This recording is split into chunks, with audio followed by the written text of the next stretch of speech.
Please join me in welcoming our webcast viewers.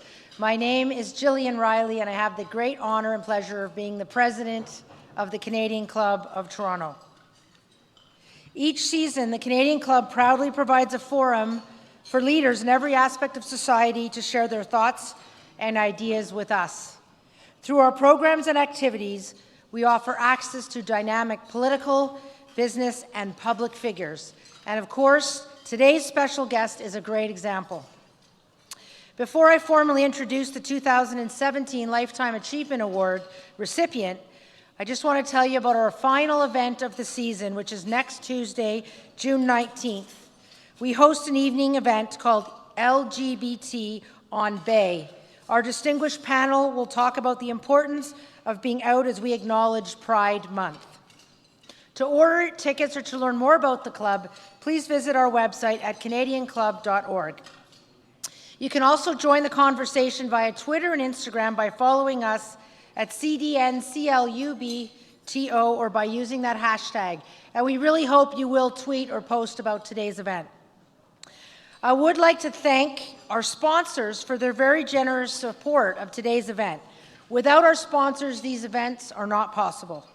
Our sponsors today are Deloitte, represented by Duncan Sinclair, Fairfax Financial, I know Prem Watsa is here, McCarthy Tatro, represented by the Honourable Wayne Wooters, and the University of Waterloo, represented by Dr. William Tatham. Please join me in a round of applause for all of our sponsors.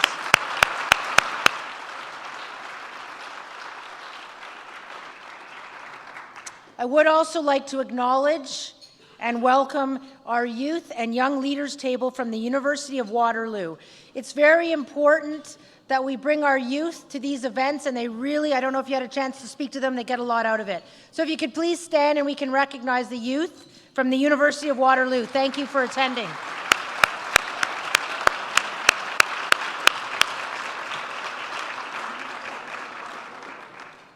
And thank you to Bell Canada for supporting the participation of our young leaders. And now our honored guests.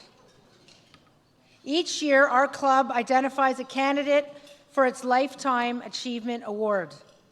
The award celebrates the lifelong efforts and leadership of extraordinary Canadians. We are so proud to bestow the 2017 award to the Right Honourable David Johnston, who served as our country's Governor-General for a 7-year period ending last year. His Excellency served as Canada's 28th head of state with compassion and energy, hallmarks of his leadership style. I think we've already seen that today at this lunch. I think he must have talked to every person in this room. During his term as Governor-General, the Rideau Hall Foundation was established. This registered charity supports the work of Office of the Governor-General. Today, His Excellency serves as chair of the Foundation's Board of Directors. He also has the role of Executive Advisor at Deloitte. Before being installed as Governor-General, the law professor was president of the University of Waterloo for 11 years. He also led the association that represents Canada's colleges and universities. Mr. Johnston has also served in similar capacity for leadership of Quebec's universities. This afternoon's celebratory event is a family affair. Joining His Excellency in conversation is his daughter, Alex Johnston. She too is an accomplished Canadian who serves our nation's broadcaster, CBC, as Vice President, Strategy and Public Affairs. I would also add on a bit of a personal note that I also grew up in Montreal, and she lived in Montreal at the same time as I did, just up the street with her father, and my father is here today. So it is very much a family affair at today's event. I would just remind everyone that members and guests, if you have questions, please complete the Q&A cards that are provided at your tables, and our staff will collect them so that Alex can ask questions of the floor as well to her father. Ladies and gentlemen, please welcome Alex and her father to join us at the Canadian Club podium and to receive the Lifetime Achievement Award, which we will present after the session. I'll come back up. So welcome.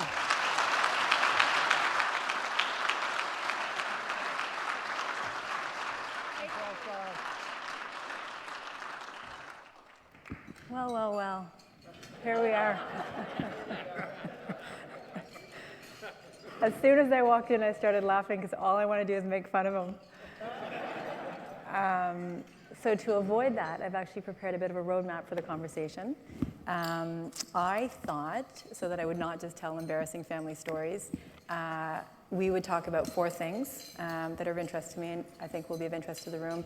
Values, institutions and the importance of strong institutions, the country and what the country means to you, and Canada's place in the world. We're going to roll through questions quickly because I want to make sure we do have time for questions from the audience. And the ground rules that I gave to him last night, because he stayed over at my house, are if I get bored or I'm not comfortable with the answers, I have a list of childhood grievances that I thought today would be an appropriate time to address. So he is on his toes.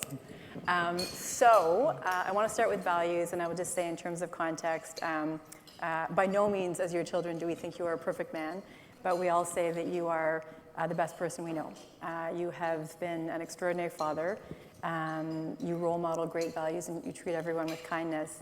And my sisters and I typically, when we speak about you, say being your daughter is like winning the lottery. We did nothing to deserve it, and it is the greatest gift. You have been someone who has role modeled very good values for us. Can you talk a bit about what you feel are core values that you have built your life around, and how you instill those values in individuals? Alors, je veux dire deux choses, premièrement. Premièrement, je veux dire merci au Club canadien pour l'honneur que vous m'avez conféré aujourd'hui. Je suis touché parce que j'ai beaucoup d'admiration pour ce club historique, plus que 150 ans mon service de Canada. Thank you. I'm truly touched and deeply grateful for this honor. The second thing I should say is that I'm absolutely terrified. Behold, you see a man who is overcome by fear.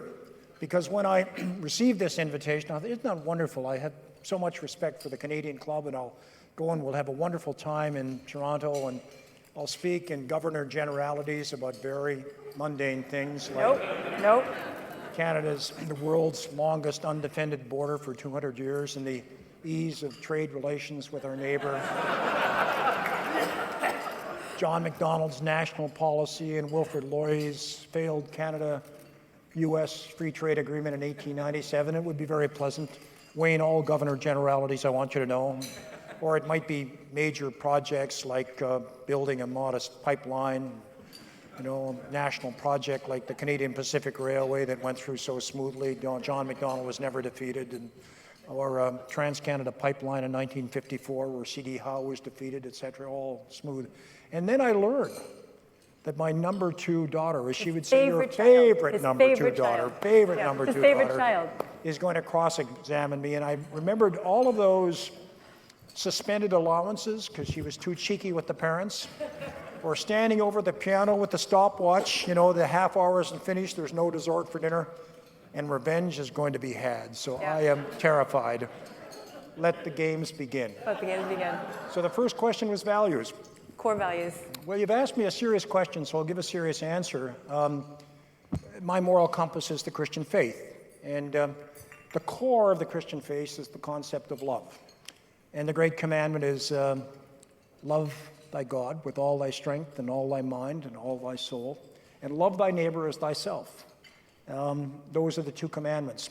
It's very interesting that Robert Schiller was at a conference that I was attending on economics in the New World, and I thought he would give us his insights into this modern world of acceleration, and he didn't. He spoke about that common theme of love of thy neighbor across all the great religions of the world. And he said, isn't that interesting that trust concept transcends all the religions? So for me, that has been my anchor. And I say to young people, find a moral compass. It doesn't necessarily have to be religious. It could be secular, but it must be a moral compass.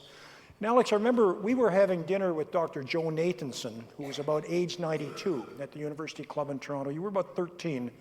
And this is a man who I think delivered more babies in New York than anybody in the United States. And at the end of the evening, you said, Dr. Nathanson, Dr. Joe, as you called him, would you give me your kind of philosophy of life? He said, yes, the prophet Micah. And that is, seek justice, show mercy, and honor thy God. And to honor that God, you have to honor yourself or love yourself, but not too much. And that's where I've been so fortunate to have a wife of 54 years and 5 daughters who have been quite determined that their father's hat size would not increase over all those years. It's very true. It's very true. And there were only 2 rules growing up. You had to go to church on Sunday, which was immensely irritating, but in retrospect now I understand. And you couldn't swear, and if your friend swore, he would quietly walk them home. So that was it. How do you instill those values or core values in kids and people growing up in communities? Well, I guess you kind of walk the talk and don't talk the talk.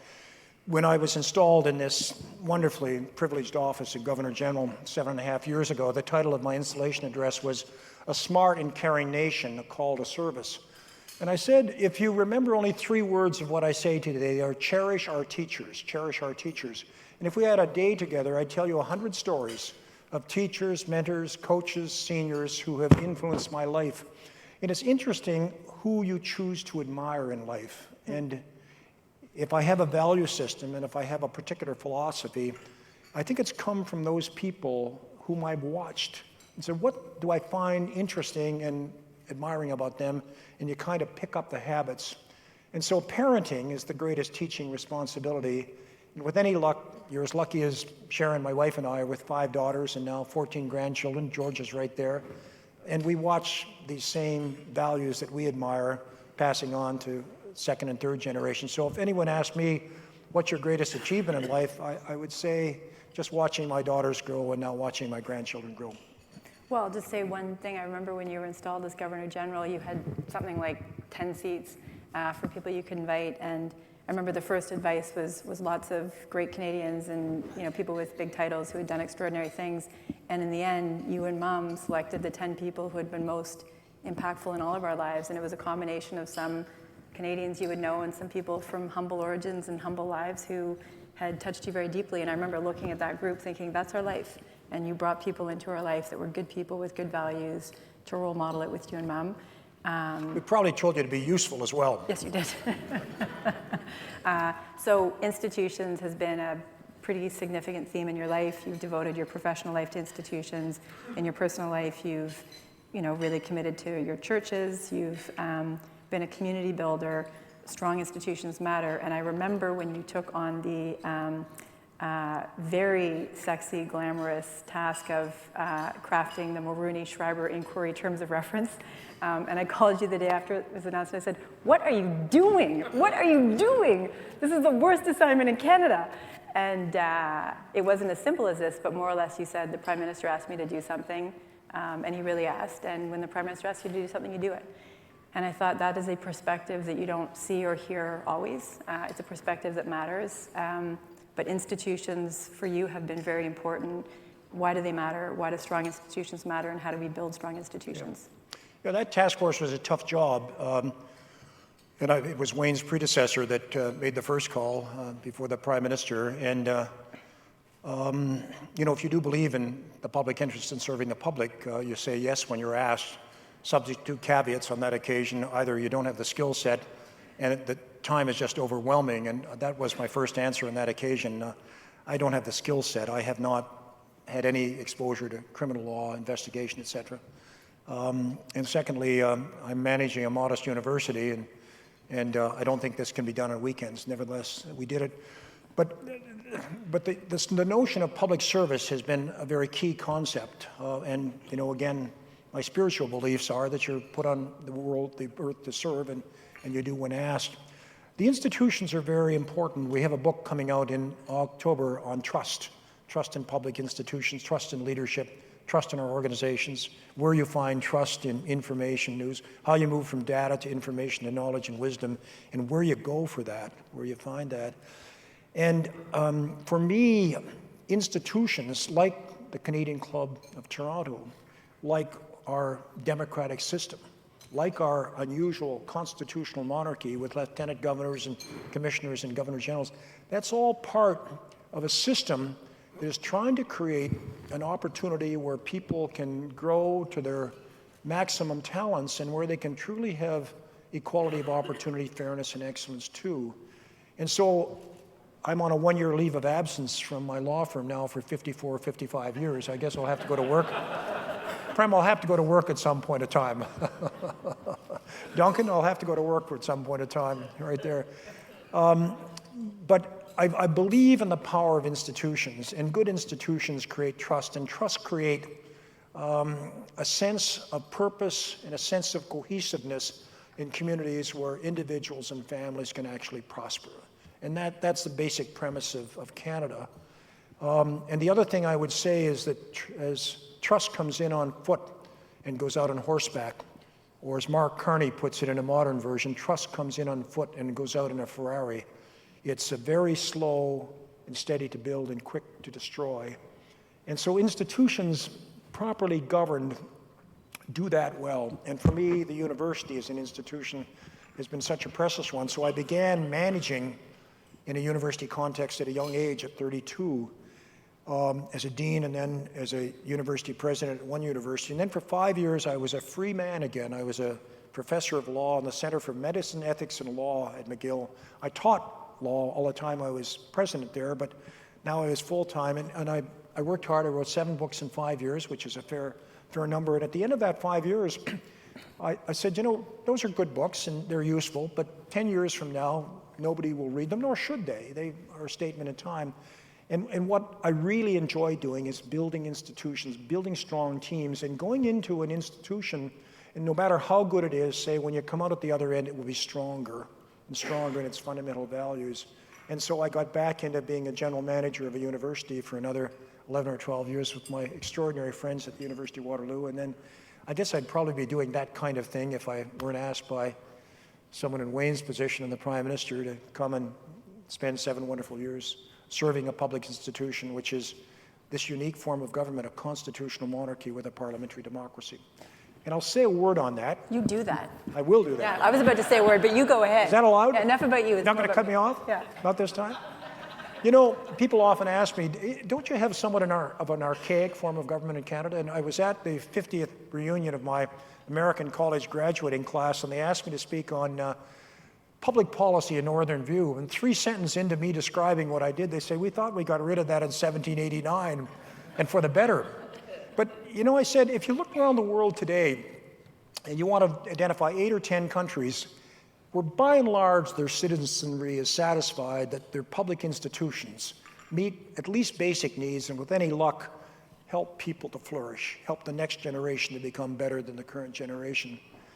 And where parliament democracy really does flourish, you'd probably name Denmark, Norway, Sweden, United Kingdom, put Brexit aside for a moment, the Netherlands, Australia, New Zealand, and Canada. What's common to all of those? They're all constitutional monarchies with flourishing parliamentary democracies. And the parliamentary democracies tend to be focused on the short term and the business of government. And the constitutional monarchy focuses on the longer term, the stability, the fundamental values, the protection of the Constitution, and the dignity and the respect and the integrity of the people. And so our form of government is not perfect. Our public institutions are not perfect. In the trust book, we write about some of the challenges, but it's a pretty good base to make it better.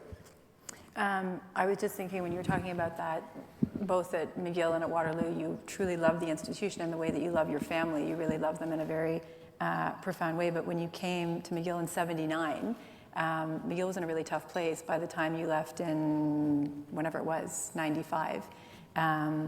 It was in a much better place. But what are the 2 or 3 things that you focused on in both universities to make sure the institution was as strong as you felt it needed to be?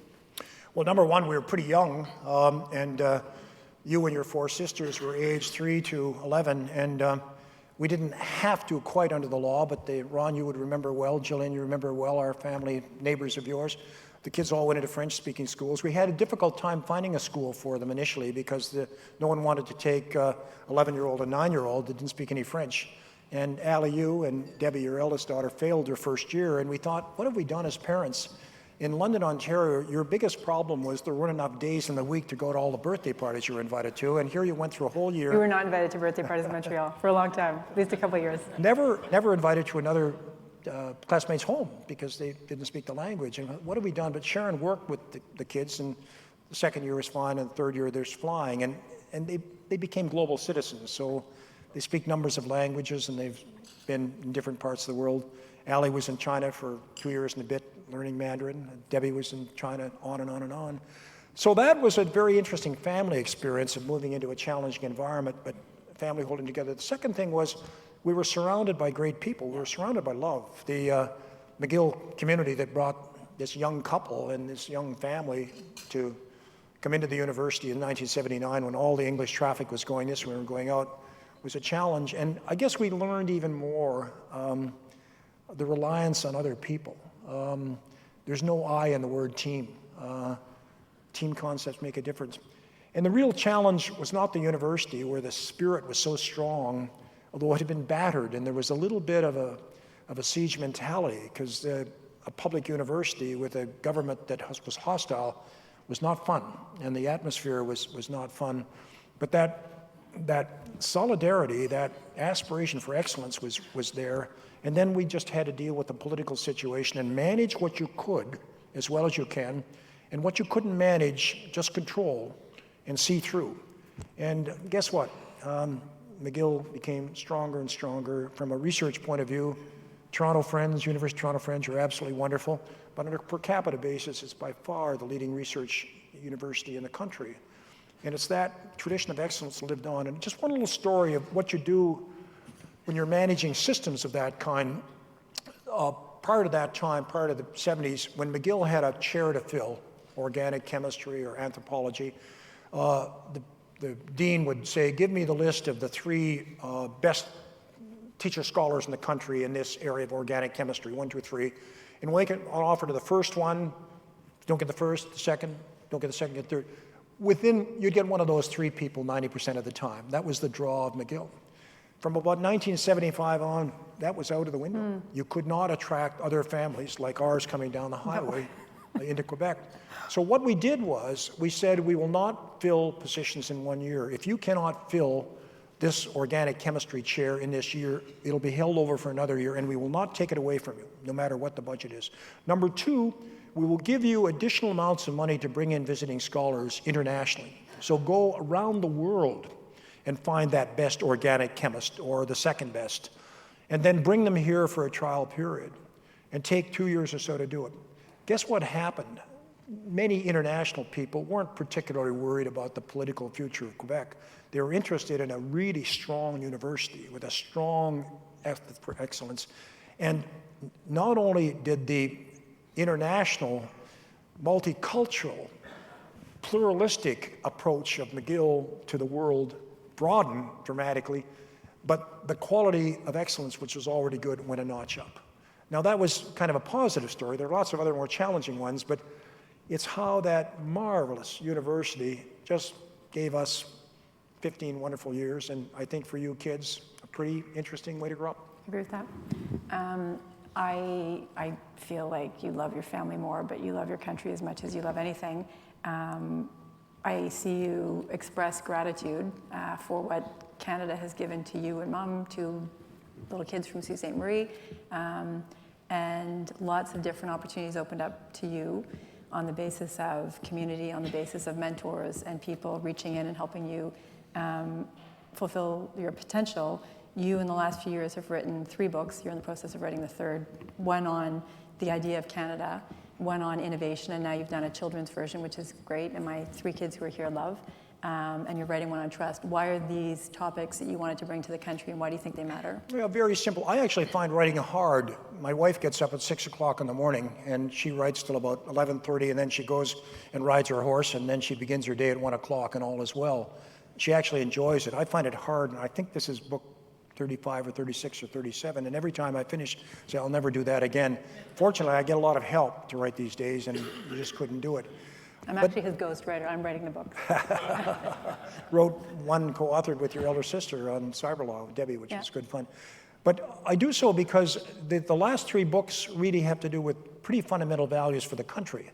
A country I love, a country that's a good country, and you always want to make it better. That's innovation. And so the idea of Canada, we were telling stories, letters, and you know a thing or two about receiving letters from your father, to try to capture essences of the fundamental values that are important for us as a country and as we take the long-term view of how to have equality of opportunity and excellence too as mutually reinforcing objectives and not mutually destructive actions, and how do you make diversity work as a plus, being creative and innovative, coming from different points of view and not allow it to drive you apart. The second book we wrote, Tom Jenkins and I did a book on innovation, and then the children's edition, and we did it because we're really worried about complacency. We're really worried about the country taking so much for granted, both our public institutions, our civilized values, but also our prosperity and our need to be very competitive in a very competitive world. And when life is comfortable in this country, and it's not comfortable in Singapore or South Korea or Israel or Finland, you can kind of just coast on your oars a little bit. You don't need that. Bill Tatum knows a thing or two about this, of constantly saying, we can do this better, and we'll do it better. And how do you develop that? So we said, let's tell some stories. Canada has great innovators. Let's collect stories of 50 innovators who've done great things and put them in a book. And guess what? We found that there were a whole lot more than 50. So we said, do 150 for 150th year. And guess what? There were a whole lot more. When we got to 297, the publisher said, that's all you can have in this book. So we stopped there, but we created a website, MediaEvents.ca, to collect the stories we missed and to add to the ones that we didn't miss. And then we did a children's edition to make these things so that kids could appreciate them. And then through a cooperation program with Nipissing's Faculty of Education and two great professors, student interns produced 1,000 lesson plans for K through 12. So Georgia School can take Alexander Graham Bell's telephone and with a lesson plan, put legs on it. So we watched some 9-year-olds with one of these lesson plans, and one project in groups of 3 was, in 1890, you're running the store that is selling Alexander Graham Bell's telephone. Write the commercial advertisement as to why you need a telephone in your home or you in your business.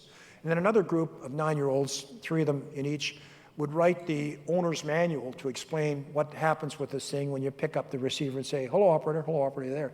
Wonderful to see children learning innovation, but innovation is very simple. It's simply doing things better, looking at another way of doing things better. It's not the brilliant new patent or invention, it's doing things better. And the book on trust is really that fundamental quality of trust, of confidence, of respect and love for one's neighbor, and the fragile qualities of trust, as some of our civilized principles are under some threat. Other parts of the world, but also in our country. And to remind ourselves of those fundamental values and how you build trust in leadership, in individuals, in communities, in institutions, and so on. So on trust, I saw the draft a couple months ago, and what I loved is you actually create a list of the key elements that help build trust. And I don't want to give away the punchline because I want you to buy the book.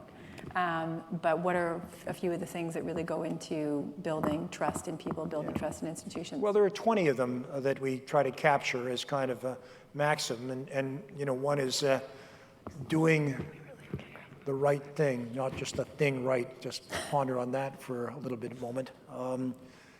Another is not simply the letter of the law, the spirit of the law. Another is lead by example, not what you say. Another is to thine own self be true, and it shall follow as the night the day, that then thou canst be false to anyone. Interesting passage from Hamlet. Hamlet's people that played the fool often had the wisest things to say in his play. And that's Polonius to his son who's leading Denmark for university in Germany. And that's the advice he gives him: to thine own self be true, and it shall follow as the night the day, that then thou canst be false to anyone. And what is it you're true to in yourself? Well, you're true to those fundamental values, and you asked me the very first question, and that my response was, what are your fundamental values? So we've got 5 minutes, so we're going to do 3 quick questions. I want you to quickly talk about what Canada can represent to the world in making the world a better place. Then I want you to answer whether the Queen makes jokes. And then, so you can sequence your thought process, you're going to end on what is the role of hockey in your life, which is a What is the role of hockey in your life, which is a good question to end on. Yeah, I should work backwards. Well, let's work backwards. I love the game of hockey. But I grew up in Sault Ste. Marie, where you learn to skate before you learn to walk, and that's almost literally true. But you know, in a community like that, you played every sport imaginable. And I had part-time jobs from age 9 on, and I never missed a sport.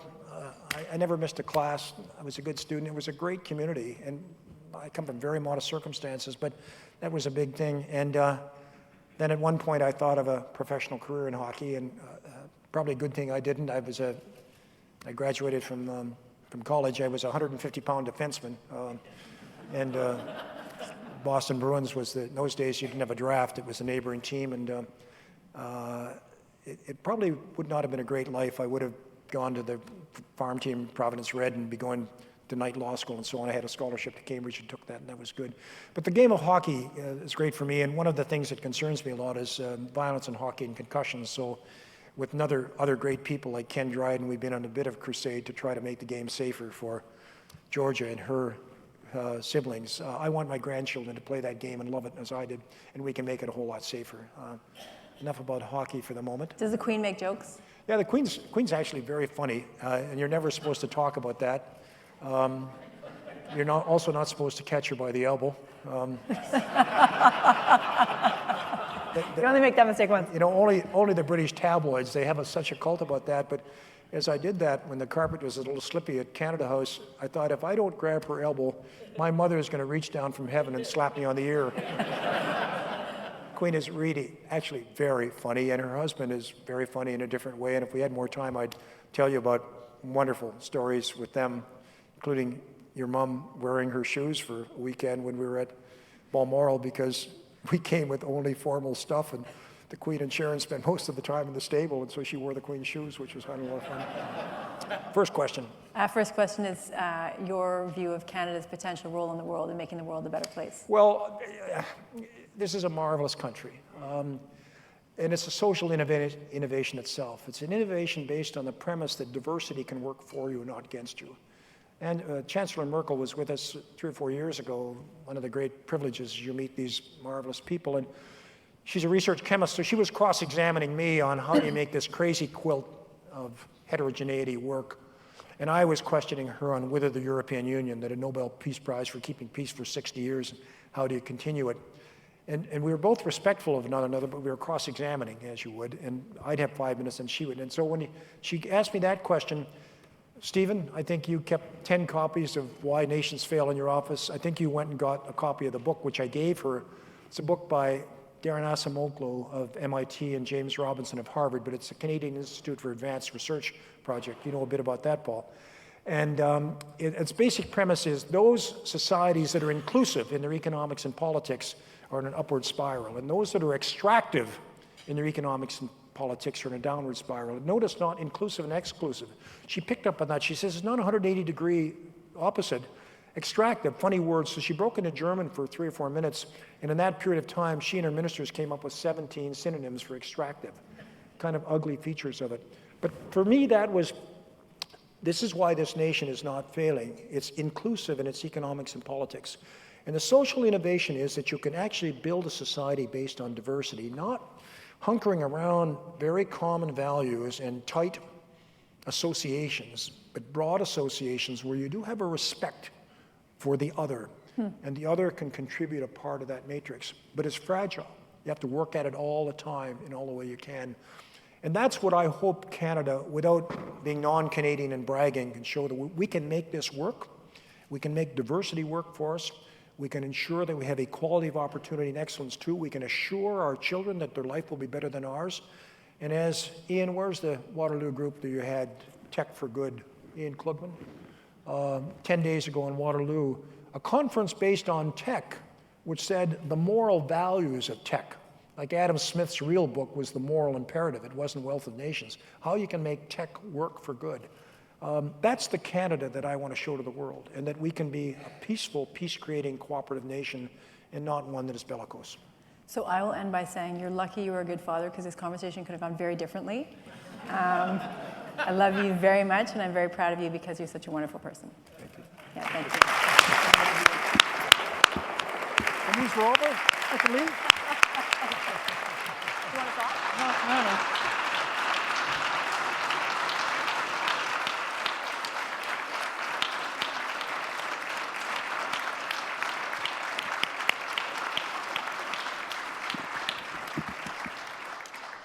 I don't think I can think of a better recipient of the 2017 Lifetime Achievement Award your compassion for this country, the things that you have done both in education and in public office, or not necessarily in public office, but as Governor General, and just your values that you bring to everyday life are certainly very admirable. And I'm sure everyone in the room would agree with me that it's just a marvelous, marvelous impact that you've had on our society and on Canada as a better country for the future. So if you come up and we can give you this wonderful award because you're an outstanding recipient. Thank you.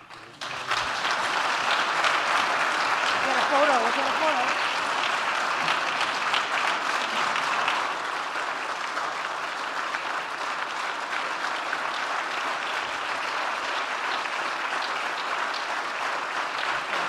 For one more second.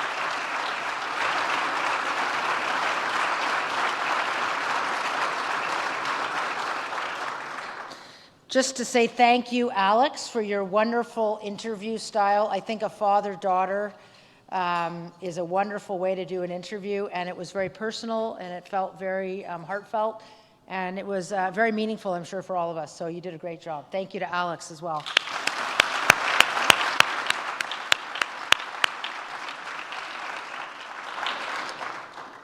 So thank you all for coming to this event today. It feels like a very special event. And before I conclude, I just want to encourage everyone to come to upcoming events. Next year will be a new season, and we'll have some wonderful events coming. So please, if you're not familiar with the Canadian Club, you can go on our website, because I really think we do bring issues of the day to our podium, and there's a big commitment to continue the 100-plus year tradition of the Canadian Club and have speakers of the caliber that we've had today. I would also like to thank MediaEvents.ca, Canada's online event space, and VVC for live streaming of today's event.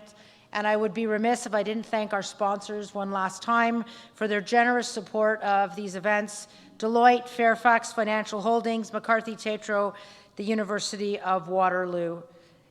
So thank you.